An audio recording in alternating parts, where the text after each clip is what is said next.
I think that one bit of advice is just really spend some time thinking about, what do I care about? Who do I care about?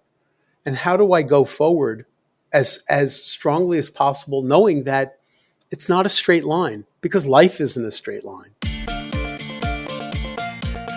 Does talking about your money make you cringe? Are you tired of fighting about finances? Do you want to stop sabotaging your financial happiness? Then you are in the right place. Welcome to Breaking Money Silence, a podcast series aimed at helping all of us talk more openly about money. Your host, Kathleen Kingsbury, is a wealth psychology expert who is doing what she does best, speaking about taboo topics. International speaker, author, and founder of KBK Wealth Connection, Kathleen understands money and our relationship with it. Over the past decade, she has empowered thousands of people to break money silence at home and at work. Now, here is Kathleen. This episode is sponsored by Balance Wealth, an advisory firm that views you as more than a number. We know you deserve to partner with a team of professionals who care about you and your goals and empower you to make educated decisions about retirement. Your success is our success. And at Balanced Wealth, we will be with you every step of the way. To learn more, visit balancewealth.com. Today, I have a special guest on the podcast. His name is Michael Kay. He is an author, a certified financial planner, not necessarily in that order, founder of Financial Focus, and the author of several books, including The Feel Rich Project. He's written for Forbes, Psychology Today, been named the top 100 most influential advisors by Investopedia. The list goes on and on and on. And so Michael was so nice to me many years ago when I was publishing one of my books, and I noticed that we both like to break money silence, and we both had a similar philosophy to financial education. So I have invited him on the Breaking Money Silence podcast today to talk about a topic that I don't think gets much attention, if any attention, in the financial realm. And that is men and transition. So often you'll hear me or somebody else talk about women in transition, whether they're going through a divorce, recently widowed, or retiring. There is more and more research coming out about that. But when I recently connected with Michael and found out what he was up to, I realized, wow, we don't pay a lot of attention to men in transition and the process that they go through as they age. So Michael started something called Chapter X, which I'll let him tell us about. And it's focused on helping men through that transition. So welcome, Michael, to the Breaking Money Silence podcast. Thank you, Kathleen. It's really a pleasure to have this opportunity to chat with you, and the great work that you're doing in really opening up people's eyes and minds and hearts to how we live our lives with its greatest values. Well, thank you very much. It's going to be a fun conversation with you. I'm really interested about this new area that you're into. And I want to just get curious a little bit with you about why and how did you get interested in men in transition, other than you're a man? Yeah. Well, I guess, as an outgrowth of my work as a financial life planner, and people would come in and they'd say, we'd talk about their planning, and there was very little conversation about what am I planning for? Yeah. I mean, at the end of the day, you're going to come to the end of your work life, and then there's this space in between when you put your pencil down and the end of your life. And we don't know how long that's going to be, and we don't know what it's filled with. And I guess one story comes to mind, which really kind of made me really focus on it. And that was years and years ago. A client came into me, and he was a television producer of a very well-known television show. And he came in and he threw these papers on the desk.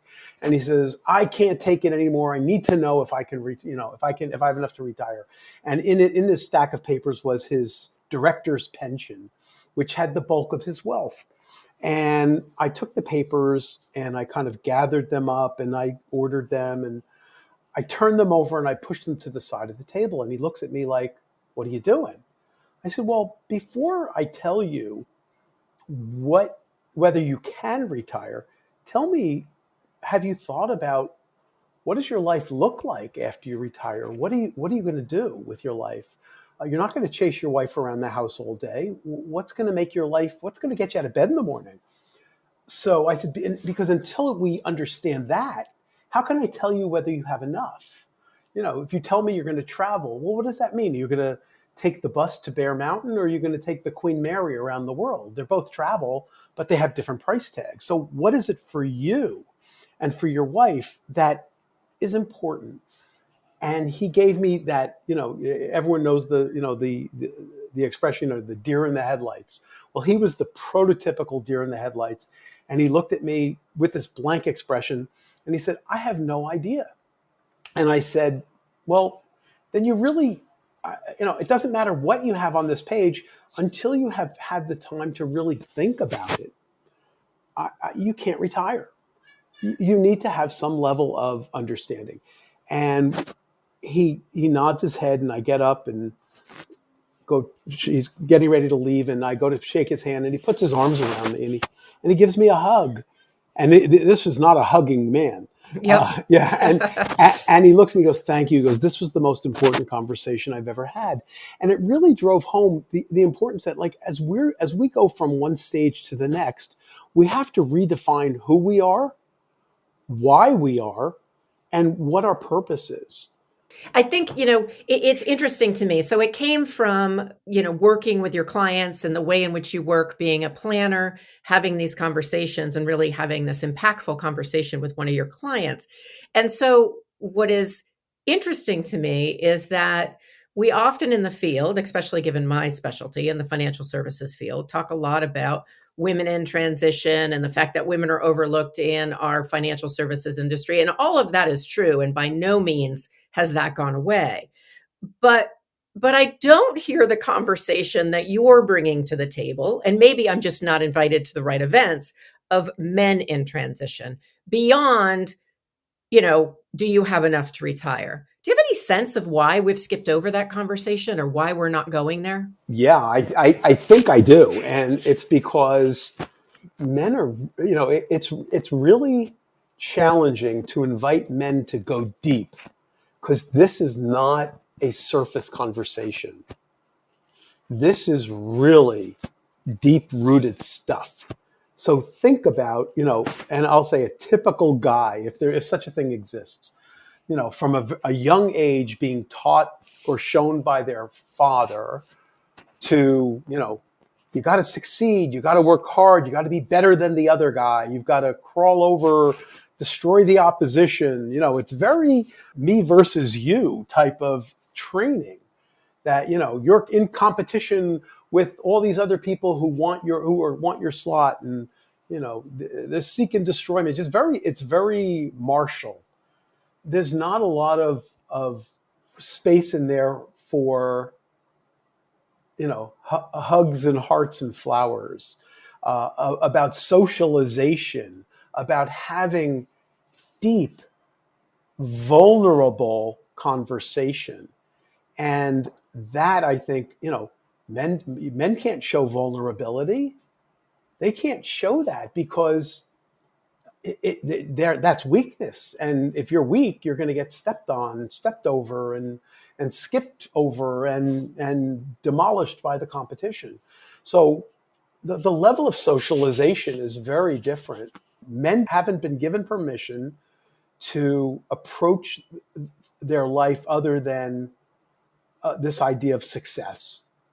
And what's so interesting to me is, and again, we're talking in broad brushstrokes in terms of gender, and there's always, nuances and differences. Exactly. I always use myself as an example in that, there's a lot of things that I do that would fit in kind of your typical female behavior. But if we're out, skiing, I'm not going to be waiting around for you. I need to get down the mountain first. Exactly. So that's a little testosterone. But I think with financial services and with the idea of even talking about our finances, one of the things I have talked about in my work is the idea that, women connect through their vulnerability and men are seen as weak through their vulnerability. And so when it comes to these types of conversations about life purpose, about values, even about, hey, I don't really understand my finances, I need a little bit more information, I think men are actually, at least historically, at a disadvantage, because they haven't been taught how to do this. And certainly the fear from the few men that I've worked with is that there'd be a backlash in doing it. I could not agree more with you. In fact, as a planner, I would much rather work with a woman who is able and comfortable saying, I don't understand this, rather than the man who says, oh yeah, I know this. And, they have no clue. And it's a very delicate kind of thing to navigate, because, you're dancing with someone's ego and their sense of self. And, and I've always assured clients, listen, if you're a physician or you're a doctor, it's like, you do what you do. I can't do what you do. I don't expect that you know what I know, because you don't do what I do. And so I completely respect what you know or what you don't know. And I welcome all questions. And I invite that vulnerability, because there's no judgments. So once we can get people past that, it becomes a much better conversation. I don't have to work that hard with women generally, because they're willing to say, you know what, I don't know this stuff. My biggest challenge as a planner is getting women to stop apologizing for what they don't know. I could do a whole show on women and apologizing. But yes, I think that there are these continuums, right? Of the women too quickly saying, I don't know what I'm talking about, or I'm really sorry. And men, faking it till they make it. But when we talk about generations, like as you're talking, I'm thinking about a couple of things. One, of course, my husband, because he's the man that's in my life the most, and he doesn't fit the stereotypes. But at the same time, I think he certainly has been socialized in relatively the same generation as you. And I'm wondering if you think there's any differences with Gen Z or with millennials, or if you can even comment on how that's shifting and changing. Because I think we're talking about boomers here, or even Gen Xers. I think I'm talking basically probably more about boomers and that generation. It's hard, I think maybe the younger generation is perhaps benefiting more from boomers who didn't accept or didn't like the way that they were trained about how they look at life. I know I have a son who's 35 years old, and I've been very mindful of telling him, like, okay, I don't know everything. I make mistakes. It's okay to be vulnerable, and it's good to ask questions. And that was the opposite of how I was raised. My father was never wrong. He could never be questioned. And there was no such thing as ever being vulnerable. It was just, you work your butt off until you die. The reason I'm giggling is I can remember early on. Now, I've been married almost 25 years now, and we've been together 30. But I can remember early on in our relationship, I would ask a question, and my husband would be like, "I don't know the answer." I was like, "What do you mean you don't know?" Because I was kind of socialized that, of course, you're going to know. If I don't know, you're going to know. Right. So I think one of the things for people listening in to think about is to think about just noticing in their lives when they bump up against some of this socialization that we're talking about that's around gender. And it'll be interesting to see where it goes. I want to shift gears a little bit and talk about Chapter X. But before I do, I need to take a quick break. So I'm with Michael K. He is a fee-only CFP. He is the founder of Financial Life Focus, author of several books, and we are going to be talking a little bit more about his new endeavor called Chapter X after the break. Do you work hard, accomplish a lot, but still struggle to ask for what you're worth? Maybe you're good with numbers and finance, but find conversations about fees and salaries especially tricky. Or maybe you want to make peace with money, but despite your best efforts, you haven't been able to change your approach or build better habits that actually stick. Just something is standing in your way. If this is you, you can become a confident negotiator. I'm offering a masterclass in negotiation that will help you ask and get the compensation you deserve. you want to go to breakingmoneysilence.com/negotiating-masterclass and check out all the details. If you think you're a powerful woman who's ready to do some coaching with me in a group 101 and with an accountability partner, then definitely apply. And if you mention this podcast, I will give you 10% off the already reasonable fee for the course. I hope you will take advantage of this opportunity, and I look forward to working with you and getting to know you better and ultimately helping you become a confident negotiator.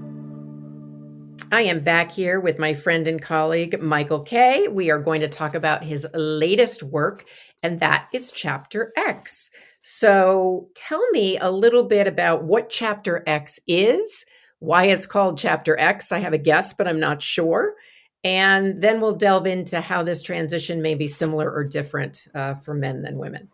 Okay, so Chapter X was really, I created this community, which I called Chapter X, aimed for men transitioning to life after career. Who are you when you're no longer your job? What provides meaning and purpose?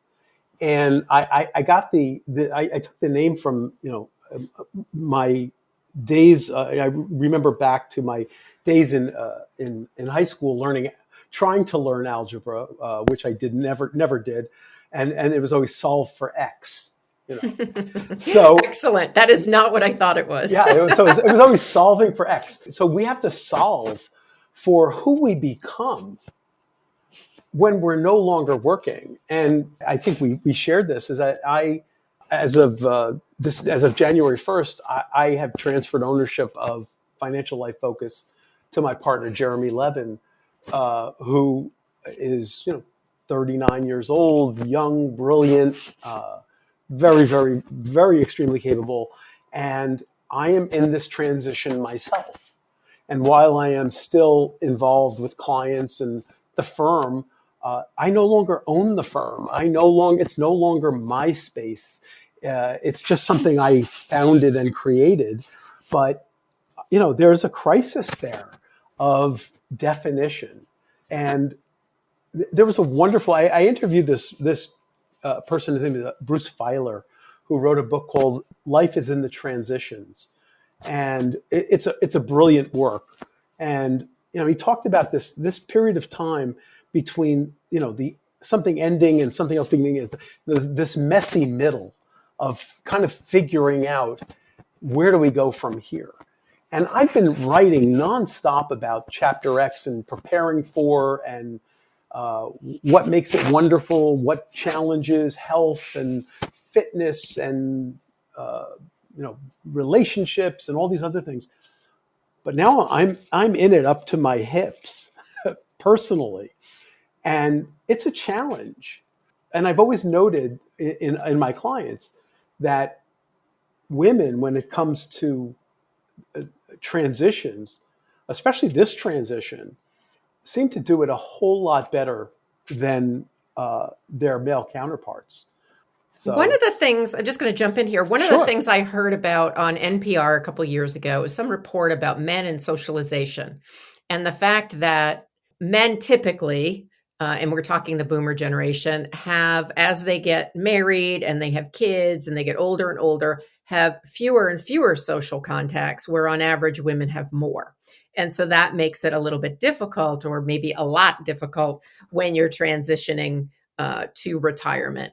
I have watched both women as well as men transition to retirement. And, some seem to go seamlessly, and others tend to hit this, period of depression or adjustment, or who am I now? And I think part of what Chapter X sounds like it's doing is, as opposed to waiting for the depression and figuring it out, is being proactive and figuring it out before you take the leap. Am I on target there? Absolutely. The idea is to open up that door and show by example that it's okay to let it out, to say, hey, I'm in pain here, or I feel really lonely, or, and you use that, and talking about socialization, if you look at like Maslow's hierarchy, part of it is socialization. And men get a lot of their socialization at work, right? So what happens when that's no longer there? So we've been talking a lot about these transitions and how they're, different or what men need to consider. And we often talk on this show about women in transition. So instead of going down that path, I want to make sure when I have you here, Michael, that we talk about some do's and don'ts for men going through transition. Again, we're thinking more of the boomer lens, but it may apply to other people. And so I want to hear from you as to what men should be considering. And then selfishly, as a female, I want to know what women do that help and what women do that typically is not useful at all. Okay, well, I think, what men can do is, first of all, think about what might give them joy or interest or experiences that they value, and understand, what is it that I value? And, anyone who tells me, like, when I retire, I just want to play golf. Now, golf, it's not my thing, but for many men, there are many people who they really enjoy it. But it's not a 7-day a week, 24-hour a day kind of thing to do. So, and what happens if you can't play golf? So let's have a plan B, and let's try and put as many things in the pot as possible. So you want to think about what activities, what are you curious about? One of the biggest challenges is you're going from mastery back to novice. Okay. No one goes into retirement with mastery. They might have a mastery in what they did in their careers, but they don't have mastery in retirement because they've never done it before. So recognizing that, that who they were before, while there might be some things that carry over, is not necessarily going to bring them through the next phase. So that understanding is really, really, really important. Curiosity, it's like, what am I curious about? What are the things that I'd like to try? And then being able to say, I tried this, I didn't really care for it, and move on to something else, rather than I have to master this. I can't give up. So exercising that curiosity gene, being willing to try, having a good sense of humor about what's going on, where you are, is really important. Also having a really good handle on your health, your level of fitness. What can you reasonably do? Can you climb Mount Everest? Are you physically able to? Is that something that you dearly want to do? That's, those are things that you want to think about. What are the things you'd like to experience, do, be involved in? Is it a charitable pursuit? Is it a mentoring? Is it teaching? Is it learning? What are the things? The other thing is who is in your community?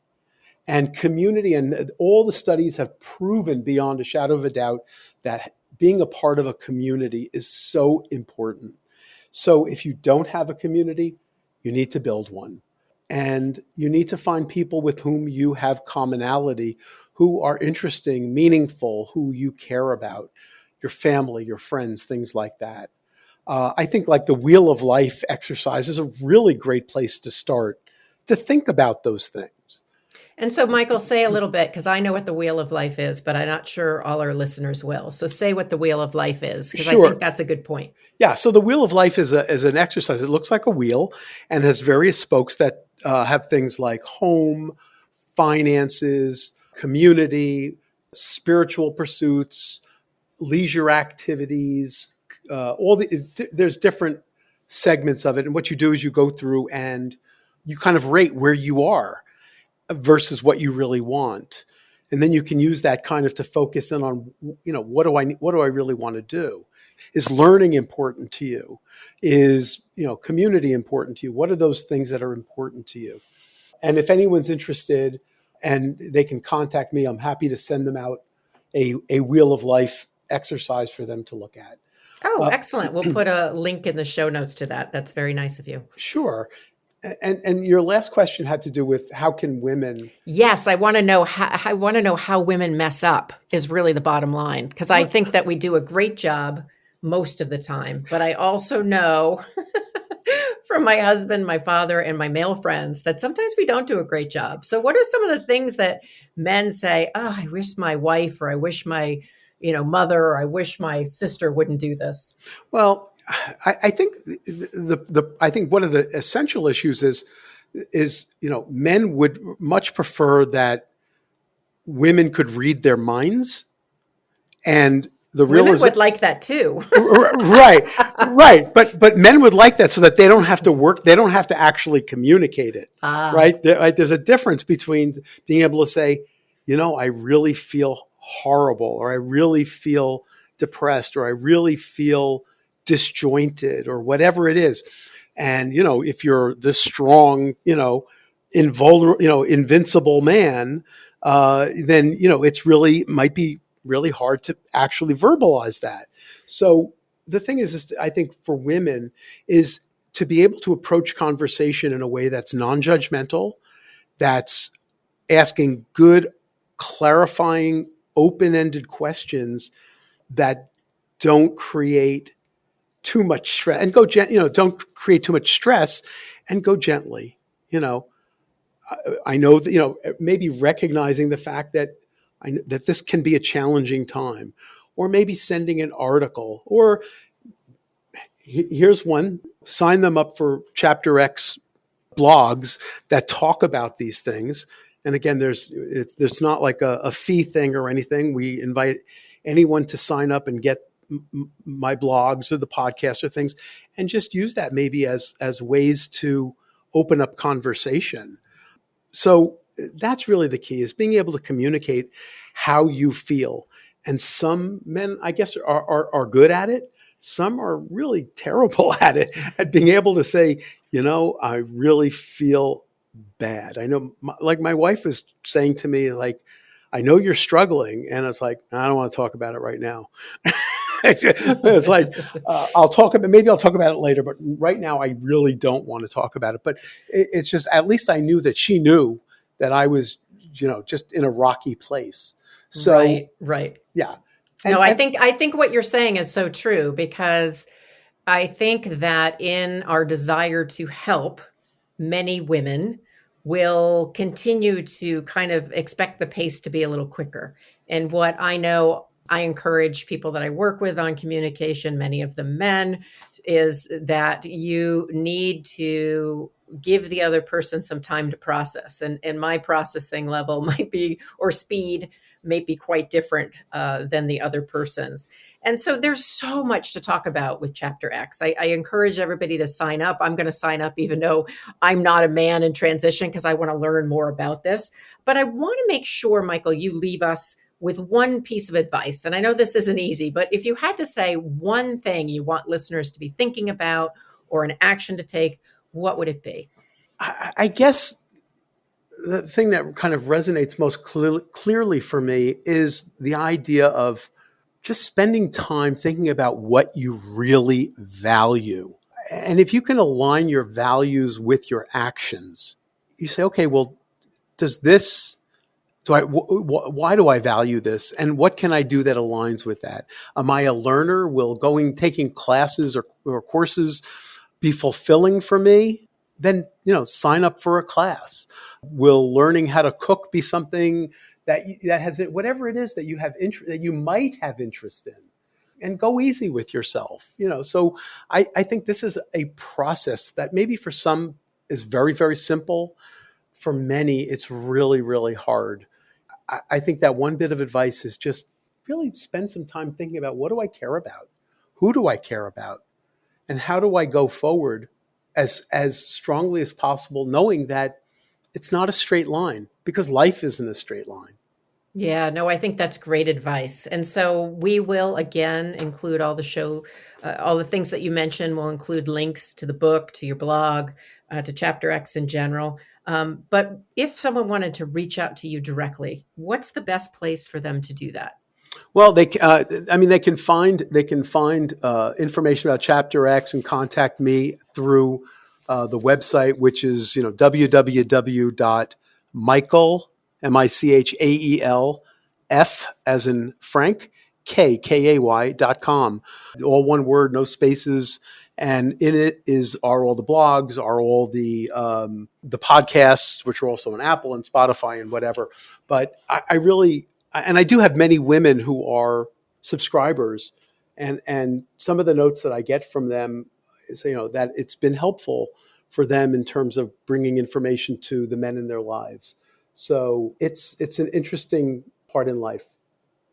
Well, thank you very much, Michael. It's always fun breaking money silence with you, and I'm so glad we got to delve into a topic that's new to me today. So thank you for your expertise and your insights. Thanks, Kathleen. This is always wonderful to speak with you, and I appreciate having the opportunity to chat about Chapter X. Excellent. Until next time.